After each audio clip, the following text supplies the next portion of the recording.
Bien. Bueno, la semana pasada estuvimos viendo los tipos de apologética, ¿no? Habíamos hablado de la apologética cristiana clásica, de la evidencialista,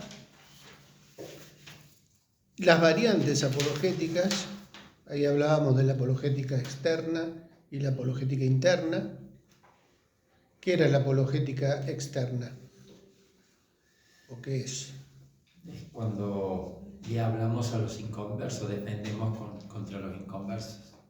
Por lo tanto, la interna, Lo de adentro. te jugaste con la definición.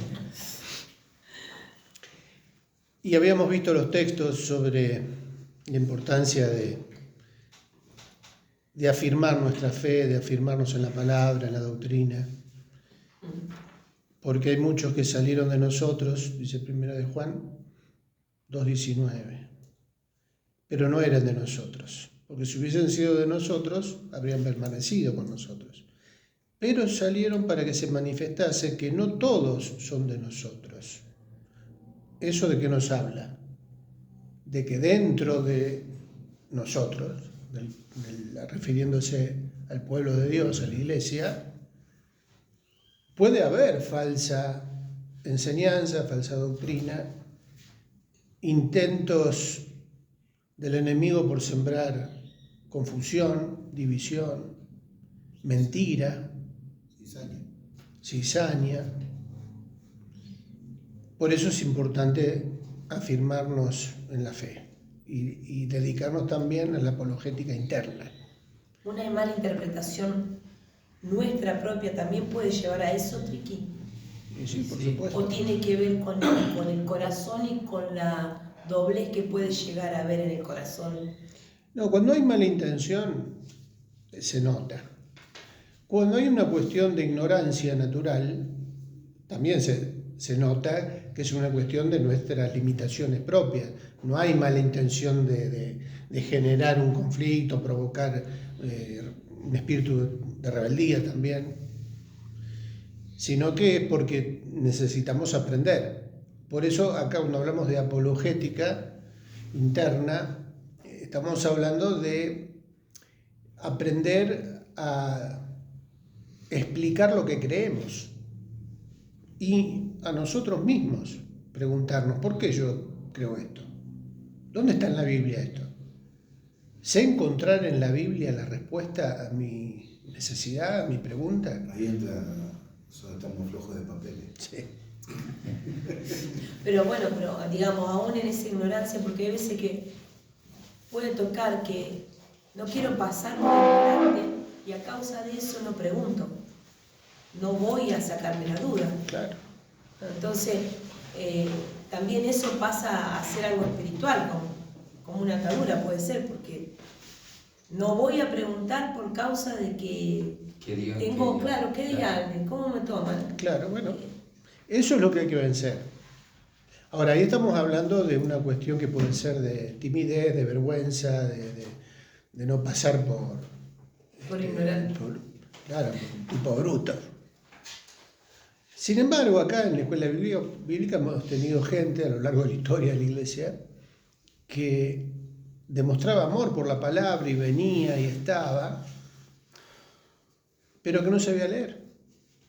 Pero no importa, venían y escuchaban porque les gustaba y querían aprender y participaban haciendo preguntas, o sea, no tenían vergüenza de preguntar y de hasta opinar. Yo pienso esto, ¿está bien? A mí me parece esto. Y eso ayudaba al resto de la clase a que se animaran también a hacer preguntas. Me acuerdo de Clide. Clide él ya no tenía problema.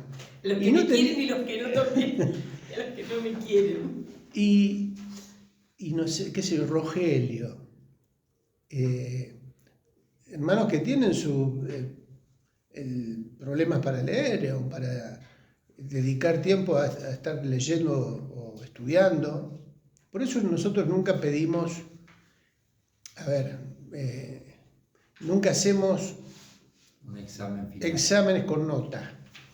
Porque eso también impide, o sea, ya directamente ni se anotan a los cursos, porque si vos decís, bueno, Desanima. para pasar al segundo año tienen que tener un examen y lograr cierto puntaje. Bueno, pero eso también yo cometí la equivocación por mucho tiempo, que yo era uno de los que decía, ¿para qué voy al estudio? Al estudio.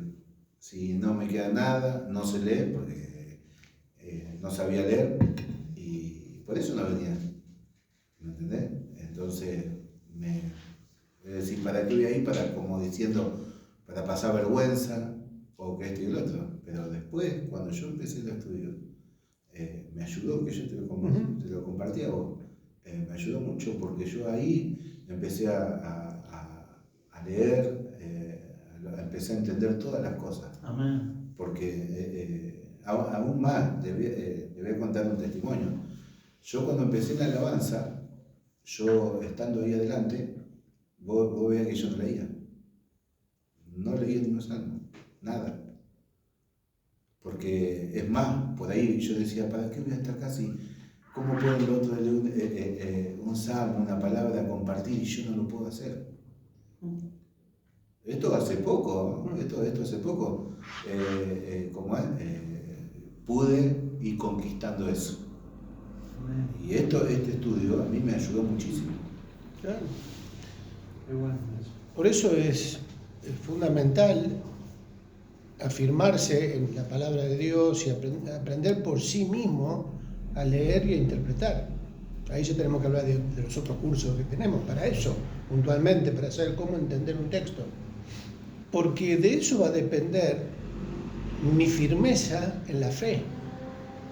Porque sí, el Espíritu Santo nos va a auxiliar, nos va a ayudar, nos va a guiar, la comunión con los hermanos, pero cuando nos toca en la vida enfrentar cosas de todos los días, ¿cómo hago para saber si eso que viene de Dios?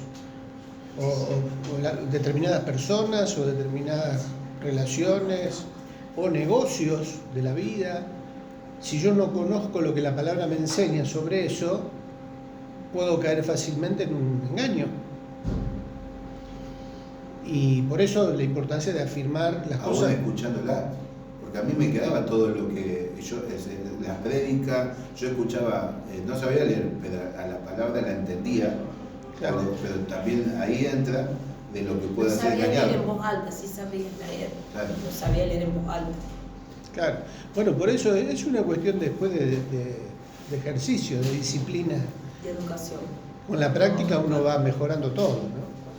Vamos a la conclusión.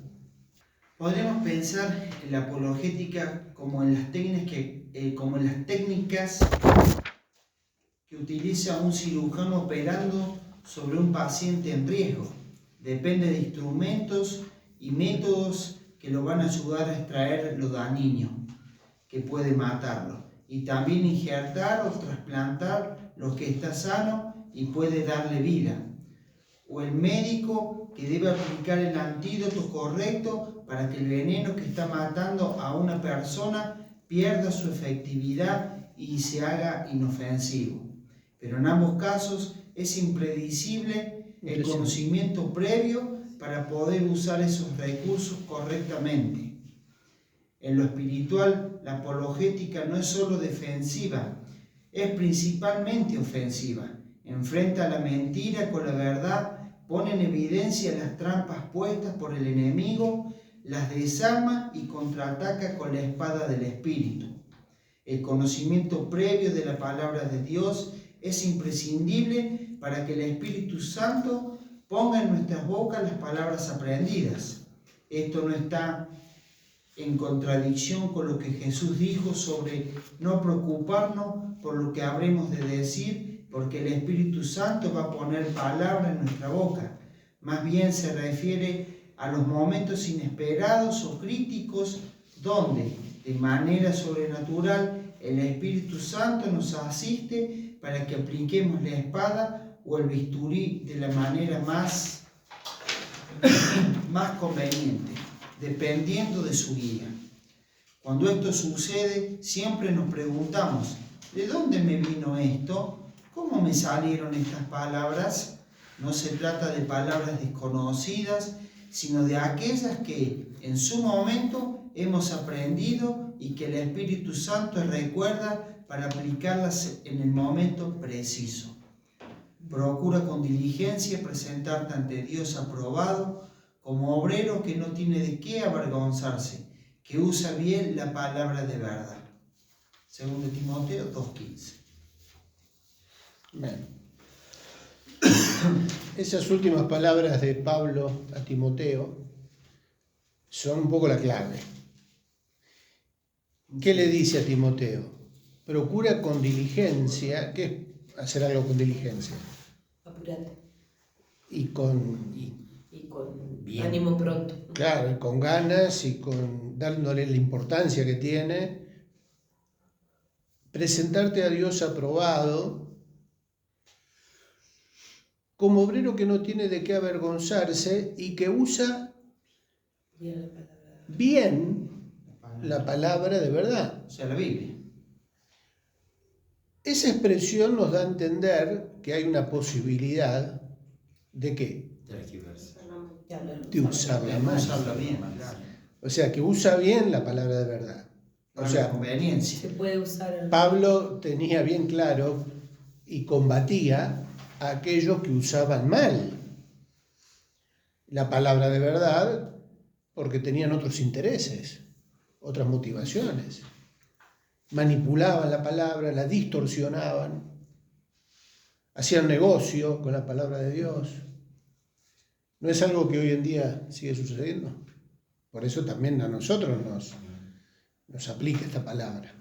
Volviendo a la primera parte de la conclusión, usamos ahí como una ilustración las técnicas que usa un cirujano operando sobre un paciente en riesgo. O sea, cuando uno entra a un quirófano y si no te operan, en una de esas pasa para el otro lado, el cirujano, el médico, tiene que saber lo que va a hacer, tiene que conocer el procedimiento, tiene que saber usar el bisturí y todo el instrumental quirúrgico, tiene que saber dónde cortar, dónde unir, o La dónde... anestesia. ¿eh? La anestesia. La anestesia, dónde cortar para extraer lo que nos puede causar la muerte, o injertar o trasplantar algo que también nos puede Salva. mantener la vida, ¿no? O sea, en una sala de operaciones, en un quirófano, puede haber un montón de cosas, tipos de operación, pero sea cual sea, esa gente se tuvo que haber preparado para eso, ¿o no? Tuvo que ir a la facultad, tuvo que practicar, hay toda una serie de tiempo destinado a la capacitación para no meter la pata, porque si no es cortar ahí, bueno, me parece que por acá, vamos a cortar por acá. No, tenés que tener claro el asunto, porque si uno se equivoca, Chao, paciente. lo mismo sucede con la palabra de Dios. Dejar discapacitado. Claro. Lo mismo sucede con la palabra de Dios. Un consejo mal dado, una enseñanza errónea, transmite a la persona que nosotros le estamos dando una enseñanza errónea una idea falsa o una idea equivocada sobre algo que puede ser decisivo para su futuro.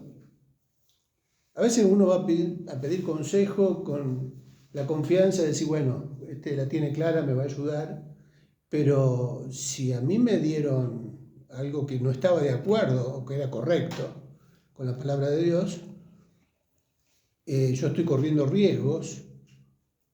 ¿Por qué? Porque yo no dependo de ese consejo, porque no me interesé yo por pedirle a Dios que Él me guíe también, ¿no? Y esto puede ir de la mano también, obviamente, la palabra al hablar, ¿no? Del Señor a otra persona, puede ir en base también a tu testimonio propio también, ¿o no? Siempre la palabra, o sea, obviamente, ¿no?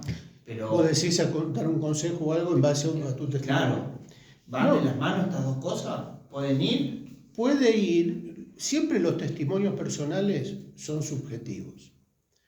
¿Qué significa eso? Que es la experiencia del que lo vivió.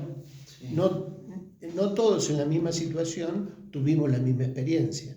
El cuidado que hay que tener con los testimonios es ese, de aclarar que fue la circunstancia que uno vivió, Claro. que le puede servir al otro como un principio espiritual para buscar. Suma. Claro, pero Pero no es no palabra de copiar, verdad. no copiar lo mismo porque te dio resultado a vos, me va a dar resultado a mí. Es palabra de verdad. No, pero al fin y al cabo, o sea, el mensaje sería recurrir al que me hizo esto en mí. Claro, Claro. el testimonio tiene que estar avalado por la palabra. Claro, claro. Todos los testimonios sirven como eso, como un hecho que puede ayudar a fortalecer la fe del otro o a marcarle una guía sobre decir, bueno, a mí me pasó esto, Dios me dio esta respuesta, pero porque yo fui a buscar Claro. la guía en Él. Sí. Y porque por ahí no te sale, qué sé yo, la palabra en el momento, o titubeás y para no pifiar le decís, mira, a mí me pasó similar a vos, recurre al Señor, hace esto. Claro, sí, eso perfecto, está perfecto. Ahora, cuando hablamos de apologética cristiana o de dar defensa de nuestra fe o explicar nuestra fe, estamos hablando de algo que nosotros sí vivimos, pero aprendimos en función o en base a la palabra de Dios. La palabra de Dios es nuestro libro de cabecera, es nuestro libro de texto. Yo siempre cito a alguien que para todo usaba el versículo, todo lo puedo en Cristo que me fortalece. Con ese versículo tenía para todo.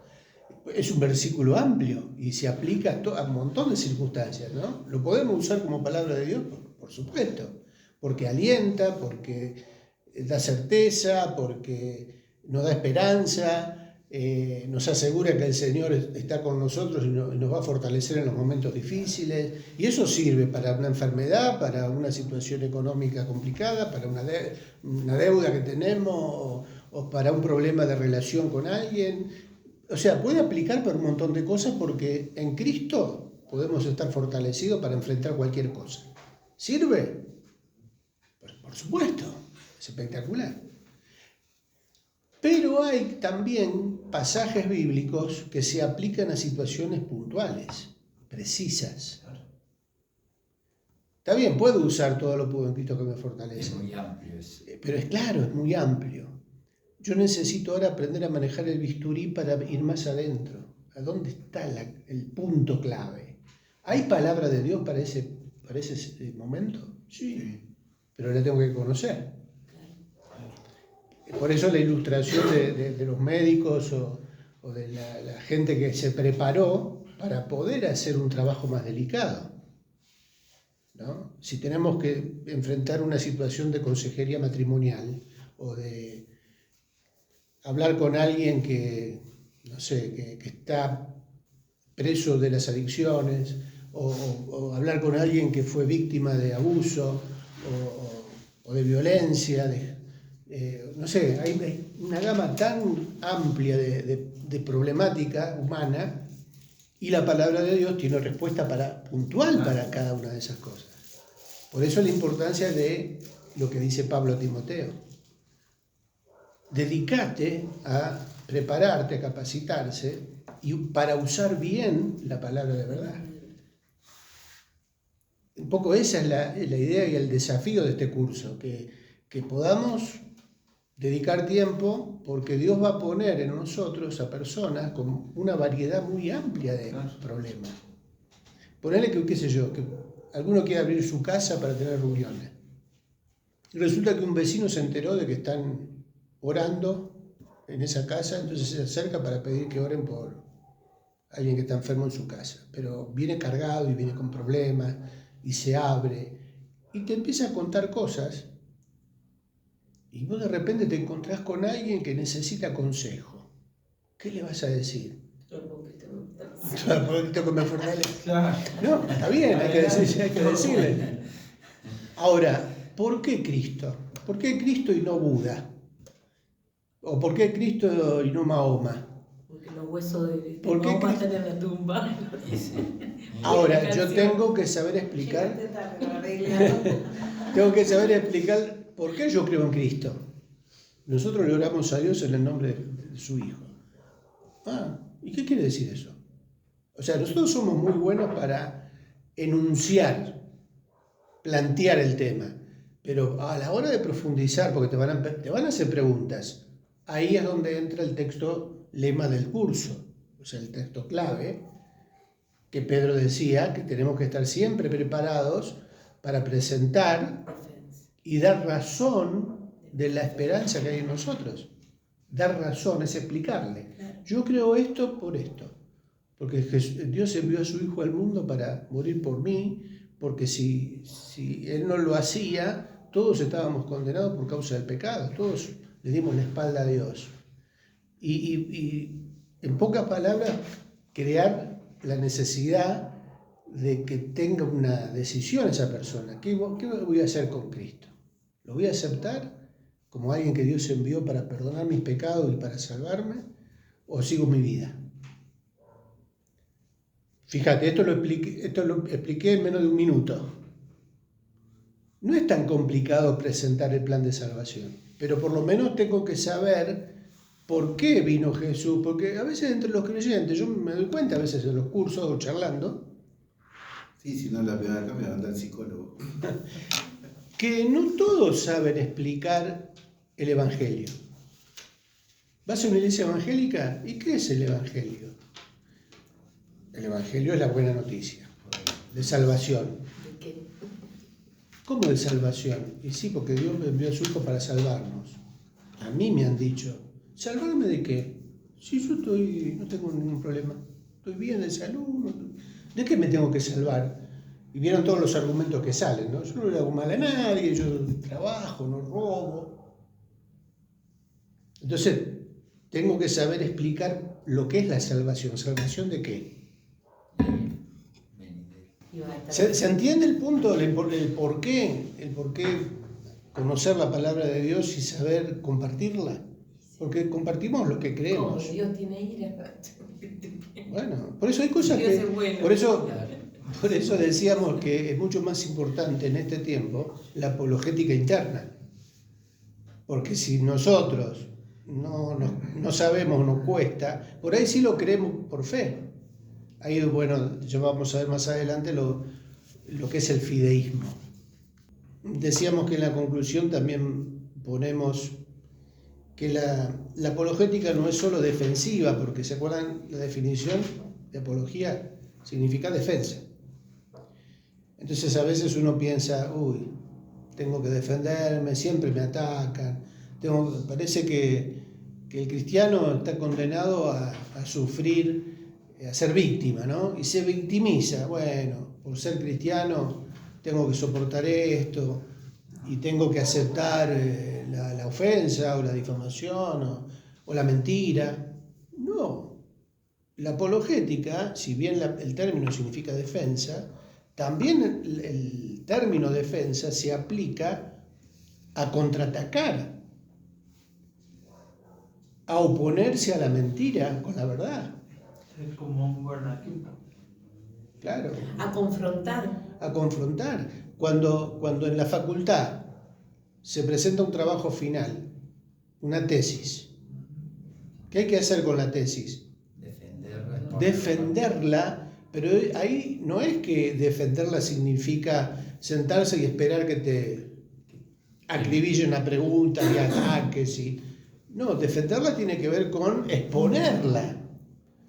Esta es mi tesis y yo la sostengo con estos argumentos, con estas pruebas, con esta documentación. O sea, yo estoy avanzando. Entonces la apologética no es solo defensiva. Cuando hablamos de ofensiva es que avanza, no que ofende por ofender. A veces se usan términos duros en los debates que parecen ofensivos, pero cuando hablamos de la apologética ofensiva, es eso. Si yo escucho que alguien está diciendo una mentira y yo tengo la verdad, no puedo tomar la actitud pasiva de decir, bueno, yo soy cristiano. no puedo pelearme con nadie. ¿Por qué no? Jesús no confrontó, no discutió, no debatió, no tiró la mesa a los cambistas, no, Jesús lo hizo. Juan el ¿Y cómo Bautista. trataba a los fariseos? Por eso. Entonces hay que Principalmente decirle con lo que a sabía, Jesús digamos. que No, cada vez uno dice, no, yo no tengo que ponerme a discutir porque es perder el tiempo. Si vos tenés la verdad y hay alguien que está exponiendo una mentira y vos te callás la boca, estás siendo cómplice de la mentira. Porque el famoso dicho, que no es bíblico, el que calla otorga. O sea, si yo me callo y estoy dejando que el otro imponga su mentira, como si fuera una verdad, y mi silencio es cómplice. Un cristiano se conoce por lo que confiesa, por lo que dice, pero también por lo que no dice, por lo que calla. Entonces hay que tener cuidado. Si yo sé la verdad y estoy en una situación en donde hay otras personas que están escuchando una mentira, mi deber es decir, miren, este puede decir esto, pero la verdad es esta. Cuidado, porque mi opinión puede salvar una vida. Sacar del error a alguien que puede ser estafado, que puede ser engañado. Eso es apologética también. Principalmente es eso. Cuando los apóstoles escribieron las cartas del Nuevo Testamento, estaban haciendo apologética. ¿Por qué? Porque estaban combatiendo herejías que se estaban infiltrando en las diferentes comunidades cristianas del primer siglo. Los judaizantes, los gnósticos, diferentes corrientes y prácticas que había. Las cartas se escribieron para enfrentarse a eso y decir, no, esto no lo hagan. Entonces, ¿es callarse la boca, defenderse o hacer silencio? No, es plantarse combatiendo el engaño con la verdad, como habíamos visto, ¿no?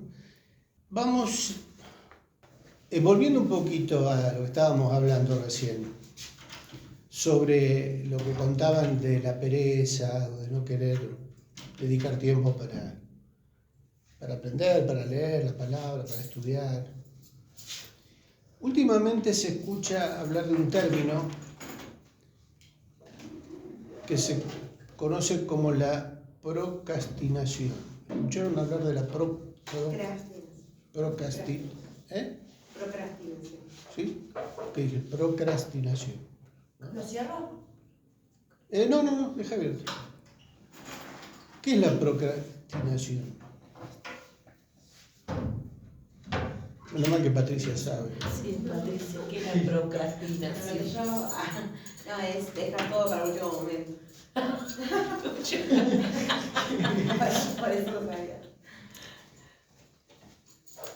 Sería el enunciado corto. Pero ¿cómo se manifiesta eso? Uno sabe que tiene que hacer algo, porque hay algo que es importante. Lo dejo para después. Es como que no te vienen ganas de hacer nada. O uno hace lo mínimo indispensable. O sea, hay un montón de síntomas que se dan, ¿no? Y es como que ahora se trata este tema, hay psicólogos, psiquiatras, se lo enfoca por ese lado, ¿no? No sé en la escuela cómo se enfoca con los chicos, pero todo se está tratando a nivel psicológico. Es una cuestión de la mente y de las emociones. Entonces, en el diagnóstico está bueno, está interesante cómo se plantea y cómo se manifiestan los síntomas. Porque es una realidad también dentro del ámbito espiritual. ¿La Biblia habla de ese tema? ¿Hay respuesta bíblica para la procrastinación? Claro. Acá hay una que es la inversa, le dice el apóstol Pablo le dice a Timoteo, ocúpate en la lectura, yo tengo la exhortación y la enseñanza, o sea, lo está alentando, bueno. Que se ocupe. Que se ocupe. Esa sería la contra, ¿no? De dejar todo para último y no ocuparse nunca. Hay una teoría con respecto a las cartas de Pablo a Timoteo que plantean que por ahí Timoteo tenía un temperamento medio introvertido, medio quedado, procrastinaba. Y por eso Pablo, que lo conocía, lo alentaba. Ninguno tenga en poco tu juventud. Los de poco ánimo, ¿no? Poco ánimo, claro, poco ánimo, pero es La como... doblez de ánimo. Ahora, ¿cómo lo tratamos este tema cuando no conocíamos esa palabra? ¿O cómo lo trata la Biblia? Bueno, hay pasajes que alientan, que animan a que se enfoquen y a que tomen decisiones y vayan en pos de eso, pero hay una palabrita que lo explica bien en la Biblia. pereza. La pereza. Perezosos. Mira la hormiguita. ¿Eh? Mira la hormiguita. Ociosos. Ociosos, perezosos, vagos, no tienen ganas de salir a trabajar, o sea, es como El que que... no trabaja, que no come. Claro, o sea, No vivir, quiere salir a trabajar y no va a leer las palabras. yo me acuerdo que en mi adolescencia, en nuestra edad del pavo, que no son términos muy científicos, ¿no? Pero bueno. Y no de ahora. No está la moda ese. Vivíamos según la ley, decía mi viejo, vos vivís según la ley del menor esfuerzo. Lo que te cuesta menos, eso hace. O sea, no es como que faltan ganas, fuerzas, ánimo. O dejamos, postergamos, lo dejamos para después. Y en la vida espiritual, esto viene desde siempre. Y más cuando alguien es llamado por el Señor para servirle.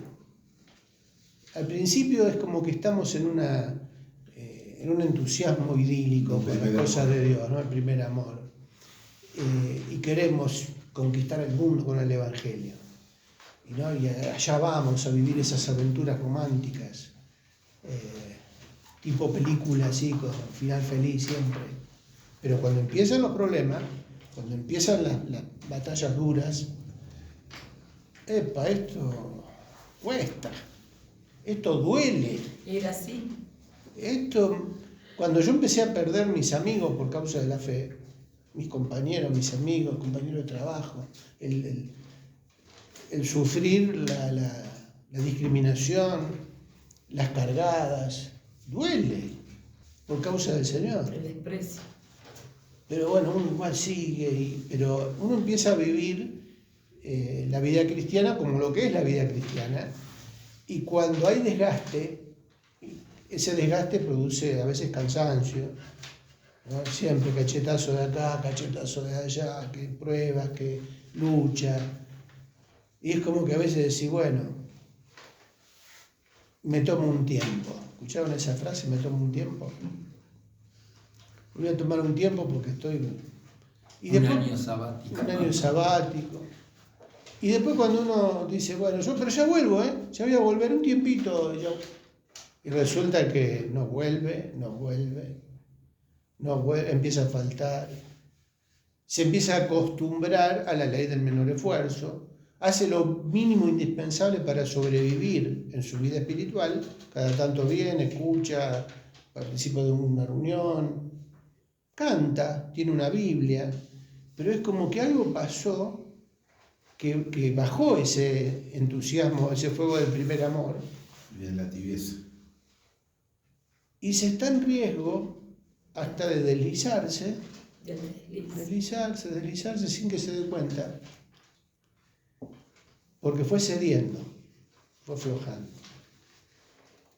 Y por eso uno ve tanta gente que potencialmente tiene dones, que en las manos del Señor pueden ser instrumentos poderosos, ¿no? Y yo digo, wow, este matrimonio jovencito que están con el fuego, que se quieren preparar, bueno, vamos a meter ficha ahí. Y por ahí empiezan las luchas, las pruebas, ya empiezan a aflojar por acá, a aflojar por allá. Como el estudio bíblico. También. Pero, ¿por qué pasa eso? Porque es natural, es algo que forma parte de la vida cristiana. La vida cristiana es eso. Es vivir ese fuego del primer amor con el Señor, pero también el enemigo, ¿qué hace? hace su trabajo, no nos tiene que extrañar. Por eso, lo que hacían los apóstoles cuando escribían sus cartas, combatiendo a los de afuera que querían evitar que la iglesia creciera, provocaban divisiones, imponían sus pensamientos, generaban rebelión, generaban internas, lucha por el poder, gente que acompañaba a Pablo como sus ayudantes en la obra misionera, pero después lo traicionaban y se volvían al mundo. Alejandro el calderero, ¿se acuerdan de las cartas de Pablo? Los que se volvían al mundo otra vez y lo abandonaban el ministerio. O sea, estas historias se siguen repitiendo. Por eso decimos que la apologética interna en este tiempo es más necesaria, pero van de la mano porque aquel que se afirma primero en su fe, ya hace apologética externa sin que se dé cuenta. Claro. Porque el que está firme en su fe, convencido de lo que cree y sabe explicar lo que cree, ¿qué hace? Naturalmente lo comparte. Mira, yo creo esto, yo viví esto porque la palabra de Dios me dice No esto. lo mueve Y fácilmente. cuenta, y por ahí sin proponérselo, está haciendo que otro abra los ojos. Ah, mirá, quiere decir que esto es cierto. Por eso, a veces cuando uno plantea un tema o una materia, suena un poco elevada, ¿no? Bueno, esto no es para mí, esto es para alguien que egresó de la universidad, esto es muy elevado. No es elevado. Parecen, porque hay muchos términos, cuando empezamos la primera vez con apologética yo aclaraba, miren que vamos a escuchar palabras que no son comunes para nuestro lenguaje, pero tenemos que por lo menos entender qué significa esto de procrastinación. Ahora es peor todavía. Que parece como algo nuevo, pero es un problema más viejo que... Porque a veces uno dice, yo me cuestioné, yo les compartía, ¿no? ¿Podemos dar esta materia en la iglesia? Algunos no se confundirán o no pensarán de que es algo inútil. ¿Para qué esto? Bueno, cada vez estoy más convencido de que necesitamos urgente afirmarnos en la palabra de Dios más que nunca, porque el engaño que hay a la vuelta es cada vez más grande y más sutil. Peligroso. Si no conocemos lo que dice la palabra de Dios, para nuestra No arrastra. firmeza personal, ¿cómo vamos a poder compartir con otros? Y la realidad es que muchos que estuvieron en algún momento se volvieron al mundo o dejaron los ministerios. Hoy me acordaba de dos familias de la iglesia que en su momento estaban, uno los veía y eran de bendición para el pueblo y por años, no por 2 meses.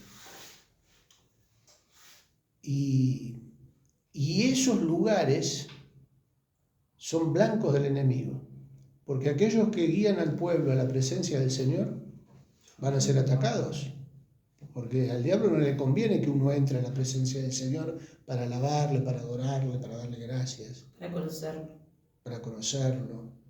No, este está llevando al pueblo a Dios, hay que sacarlo del medio para que no siga llevando al pueblo a Dios. O este está enseñando la palabra, no nos conviene que enseñe. Este está predicando, este está pastoreando, este está haciendo visita, este va al geriátrico, este está en la escuela bíblica. Están haciendo que la gente conozca de Dios. Son los primeros blancos para sacarlos del medio. Si los que sirven al Señor no tienen claro lo básico, cuando llegue el momento de la lucha brava, y bueno, van a aflojar, van a quedar, se van a cansar, van a pedir un tiempo. Y bueno, yo recordaba, ¿no? Y oramos por esas familias para que no se deslicen, ¿no? Gracias al Señor están en el Señor. Se congregan, están, pero yo sé que si Dios nos va a llevar a conquistar más lugares, hace falta más gente. Porque lo natural que es que los más viejitos nos vayamos yendo de a poco. Los jóvenes son los que tienen que tomar la posta. Hace un par de años muere el que fue mi pastor, que fue nuestro pastor en la iglesia, el que nos formó. Y él decía eso, es necesario que ustedes se preparen porque un día nosotros no vamos a estar. Y bueno, ya no están, pero ahora los hijos espirituales son los que continúan y están pastoreando la iglesia. Y bueno, y va a llegar un momento que a todos nos va a pasar lo mismo. Un padre a su hijo le deja lo que pudo conseguir en la vida. Bueno, en lo espiritual también. Pero bueno, necesitamos multiplicar esos matrimonios, esas familias, esos jóvenes, para que tomen la posta. Y como Pablo le decía a Timoteo, apurate porque no nos queda mucha cuerda. Todavía estamos, pero un día no vamos a estar. Timoteo, vos tenés que seguir. Ninguno tenga en poco tu juventud. No te avergüences. O sea, hay muchos consejos de Pablo a Timoteo que nos da la pauta de que era alguien que necesitaba alentarse y afirmarse en su fe porque por ahí tenía ese riesgo de quedarse. Claro. Bueno, nosotros también tenemos esa tarea. Vayan leyendo esto para la semana que viene. El punto 5, ¿qué tiene como título? Entendiendo la cosmovisión del mundo desde la cosmovisión bíblica. Bueno, acá aparece uno de esos términos que tenemos que explicar o entender. Aunque ya la palabra da una idea. Cosmovisión. Cosmovisión. Una palabra compuesta ¿de qué? ¿De qué vocablo? ¿Qué decía Abel? No, Del cosmos. de las estrellas. Bueno, cosmos. No es la serie esa de televisión que había en el cosmos. Pero sí el término griego tiene que ver con... El cosmos no es solo lo que está fuera del planeta. Tiene que ver con todo lo creado, todo el universo. Empezamos con esas palabras. Vamos a terminar. Y visión. Visión. Bueno, la cosmovisión tiene que ver con la manera que nosotros vemos y entendemos todo lo que nos rodea. Cuando hablamos de cosmovisión, es la visión que yo tengo de todo, el cosmos, de todo lo creado. ¿Se entiende? ¿Cómo lo veo? ¿Cómo lo entiendo? Esa va a ser mi cosmovisión. Yo lo veo de esa manera, como yo lo percibo o lo entiendo. Por lo tanto, la cosmovisión es muy variada.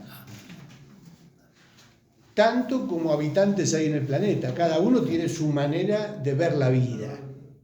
Eso sería la Hay cosmovisión. una sola, que es la La Biblia. cosmovisión bíblica. La que tendría que haber una sola. Ahora, Ahí. el título dice, entendiendo la cosmovisión del mundo, o sea, de toda la gente, de todas las culturas del mundo, desde la cosmovisión bíblica. O sea, la Biblia contiene todo lo que nosotros necesitamos saber para entender el mundo y todo lo que nos rodea.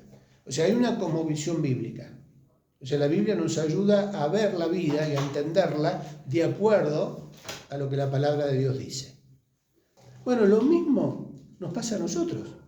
Y nos pasa todos los días, y por ahí no nos damos cuenta, pero nosotros desde nuestra fe, cuando conocemos gente o nos relacionamos con gente, o aún de nuestra propia familia, sabemos que hay una diferencia. Ellos tienen una manera de vivir la vida y de entender la vida y de entender la fe de acuerdo a su cosmovisión, de acuerdo a lo que a ellos les enseñaron, lo que se aprendió desde chiquito, lo que es la cultura, lo que es las tradiciones familiares. Nosotros vamos conociendo, vamos informándonos como Pablo de todo lo que esa gente cree, o cómo vive, cómo piensa. Entonces ya vamos calculando la forma de poder relacionarnos para compartir nuestra fe, lo que nosotros creemos. Ahí se produce el choque de dos cosmovisiones, la bíblica, lo que nosotros vamos aprendiendo de la palabra, con la cosmovisión del mundo que fue desarrollándose de acuerdo a las diferentes culturas. En nuestro país, en nuestra geografía, nosotros tenemos una diversidad cultural y una diversidad de formas de ver la vida por regiones. No es lo mismo el que vive en el litoral que el que vive en la Patagonia o que el que vive en la cordillera o en una gran ciudad, en una capital de provincia. No es lo mismo el cordobés que vive en Córdoba capital que el serrano que está perdido en la Pampa de Olaya. Son estilos de vida distintos y manera de encarar la vida de una forma diferente una de otra, en la misma provincia. Por eso digo, a veces cuando uno viaja y conoce gente y se relaciona, uno aprende a ver de qué manera ellos fueron creciendo, fueron aprendiendo, y cómo yo puedo hacer para compartir ahora mi fe, para que ellos la entiendan. Bueno, de eso se trata el tema de las cosmovisiones. Vamos a dejarlo para la semana que viene, porque si no nos entusiasmamos. ¿Vamos a orar? Amado Dios y Padre, Señor, te damos gracias una vez más, Dios mío, por permitirnos estar aquí, Señor, Padre amado, reunidos, Señor, Padre amado, aprendiendo cada día más de ti, de tu palabra. Señor, abre todo entendimiento de nuestras vidas, Señor, Padre amado, Señor, y que, Padre, que no seamos solamente oidores, sino que hacedores de tu palabra. Señor, Padre amado, sigue dando esa sabiduría que viene de lo alto a tu siervo, Señor, a Ricardo, Señor. Padre amado, cúbrelo con tu sangre, a él, a su esposa, a su familia. Padre, aún te pedimos por Walter, Señor, Padre amado. Padre Santo, que sea tu mano, Señor, de sanidad sobre su rodilla, Padre, en el nombre de Jesús. Cubrimos con tu sangre su familia, Señor, sus hijos, su esposa. Señor, Padre amado, y ponemos también delante de ti, Señor, la vida de tu siervo. Señor, guía la mano de los médicos. Sabemos que tú ya hiciste la obra, Señor, Padre amado, y esto es para también avergonzar la ciencia, Señor, Padre amado, para aquellos, Señor, incrédulos, Señor, que aún, Señor, no creen que tú ya los sanaste, Señor. Padre amado, sabemos que tú, Señor, prepara todas las cosas, Señor, guía la mano de los médicos, de los cirujanos, Señor, de los anestesistas, Señor, Padre amado, de los instrumentistas, Señor, que van a operar, Señor, a tu siervo, Señor, pero que sea tu mano, Señor, sobre la vida de él. Señor, gracias te damos, Señor, también te pedimos por Luis, Señor, por esa muela, Señor, Padre amado, que, Señor, que desaparezca toda dolencia, Señor, en el nombre de Jesús.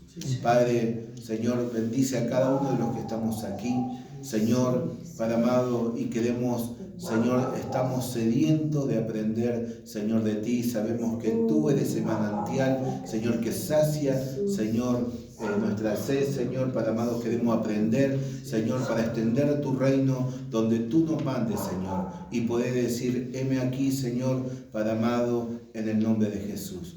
Gracias te damos, gracias por este día, Señor, sigue bendiciendo, Señor, Padre amado, a Ricardo, Señor, dale la fortaleza que viene de ti, Señor, en el nombre de Jesús. Te damos gracias una vez más, Señor, gracias Padre, gracias Hijo y gracias Espíritu Santo. Amén. Amén. Amén.